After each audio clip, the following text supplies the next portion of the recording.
টিয়ার personal বিষয়টাকে কাজে লাগিয়ে টিয়াকে নিজের দলে টেনে এনে দল ভারী করে এবার টিয়ার বাবা মার কাছ থেকে প্রতিশোধ নেওয়ার আর ছক আঁকলো নীলু। হ্যাঁ বন্ধুরা, ভিডিওতে লাইক দিয়ে দেখতে থাকুন। নীলু মনে মনে বলতে থাকি যে সবে তো মাত্র শুরু হয়েছে এই খেলাটা তো অনেক দূর অবধি আমাকে খেলতে হবে, কারণ টিয়াকে আমি বশ করে এবার টিয়াকে দিয়ে আমার দল ভারী করে এবার আমি টিয়া তোমার বাবা মার উপর থেকে প্রতিশোধ নেব। কারণ তোমার বাবা মা যখনই দেখে যে আমি কোনো কিছু করেছি তখনই আমাকে তাৎক্ষণিক বাড়ি থেকে ঘাড় ধাক্কা দিয়ে বার করে দেয়। এবার তারা বুঝবে যে যখন কিনা তাদের মেয়েকে এরকম করে ঘাড় ধাক্কা দিয়ে বাড়ি থেকে বার করে দিবে, কেউ অপমান অপদস্থ করবে, তো তারা আমার মায়ের কষ্ট যন্ত্রণাটা বুঝবে, আমার যন্ত্রণাটা বুঝবে। কারণ তাদের তো যথেষ্ট পরিমাণে নাক উঁচু, তাদের হাই প্রোফাইল সোসাইটিতে তারা থাকে, তাদের তো কোনো কিছু গায়ে লাগে না, কিন্তু এবার লাগবে। এবার দেখো আমি সূর্য তোমার বাবা মাকে কীভাবে টাইট দিই। ওদিকে নীলু বলতে থাকি যে সবেমাত্র শুরু করেছি, একটু একটু করে টিয়ার মনটা এমনভাবে বিষিয়ে দিব, এমনভাবে টিয়াকে সূর্যের গোটা পরিবারের বিরুদ্ধ করে দেবো, তখন হয়তো বা টিয়া এমনও হতে পারে যে যা আমি বলবো সেটাই করবে, আর সেটাই আমি চাই। এ কথা বলা মাত্র পরদিন টিয়া হঠাৎ করে ওর মাকে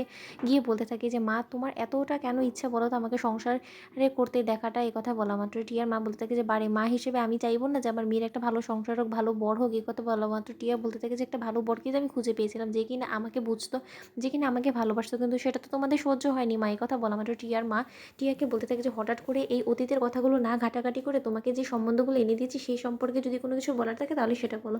তখন সূর্যের বাবা হঠাৎ করেই বলতে থাকে যে দেখো টিয়া, আমি তোমাকে একটা কথা স্পষ্ট বলে দিচ্ছি যে ওই ওয়ার্থলেস ছেলেটাকে নিয়ে আমি কোনো রকম কোনো কথা শুনতে চাই না। এই কথা বলা মাত্র টিয়া বলতে থাকে যে হ্যাঁ, আমার জীবনের কোনো কাহিনী নিয়ে তোমরা বসবেই বা কেন? কারণ তোমাদের তো সবসময় এটাই মনে হয় যে দাদাভাই যেটা বলবে আর বৌদি যেটা বলবে সেটাই সবসময় ঠিক, আর আমি যেটা বলবো সেটাই সবসময় ভুল। তোমরা কি একবার ভেবে দেখেছো আমার দিকটা? যে মানুষটাকে আমি ভালোবেসেছিলাম, ভালোবেসে বিয়ে করেছিলাম, সেই মানুষটার কাছ থেকে তোমরা আমাকে ছাড়িয়ে এই বাড়িতে নিয়ে এসে পড়লে। তারপরের থেকে যে একটা দিনের জন্য যে আমি সুখে শান্তিতে থাকতে পারিনি সেটা একবারও তোমরা খেয়াল করেছো? কিন্তু সেটা তোমরা তো খেয়াল করার কোনো প্রয়োজন বলে মনে করোনি, কারণ তোমরা সারা জীবন এটাই ভেবে এসেছো যে না, মেয়ের উপরে যতই তোমরা প্রেশার ক্রিয়েট করবে তারপরে মেয়ে এক পর্যায়ে বাধ্য হয়ে তোমাদের কথায় রাজি হয়ে যাবে। একটা কথা আমি স্পষ্ট বলে দিচ্ছি বাবা তোমাকে, তোমরা যত যাই চেষ্টা করো না কেন, আমি কিন্তু এই বাড়ির প্রপার্টির উপরে থেকে আমার ভাগ ছাড়বো না।